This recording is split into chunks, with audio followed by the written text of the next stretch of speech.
থেকে বেলকুচির একটা জয় বাংলা বলে চিল্লা উঠছে, সঙ্গে সঙ্গে পুলিশ এসে তো আক্রমণ, ওই বাড়ির মালিকও দইরা বাইন্দা দিয়ে দিল। তো এরা তো আগলা ইটে পাশা ঘষে লাল বানাইতেছে, এরা তো বোঝে নাই, বুঝতেছে না যে আওয়ামী লীগকে কি পরিমাণে ঘৃণা রয়েছে এই বাংলাদেশে।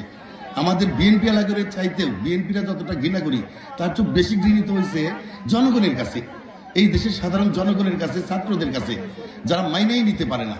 তো আজকে ধীরে ধীরে এই এলাকায় যদি এইরকম আগলা কোনো ঠাইকে থাকেন, দয়া করে সাবধান হন, এইরকম আক্রমণের তালে পড়েন না। আপনার নেত্রী পলাইছে দেশ থেকে, এই মেসেল যে পলাইবো এটা ভাবতেই পারি নাই। যাই হোক, আজকের আমি এই সভা সফল হোক, সার্থক হোক এই কামনা করি আমি আমার বক্তব্য শেষ করছি। খোদা হাফেজ।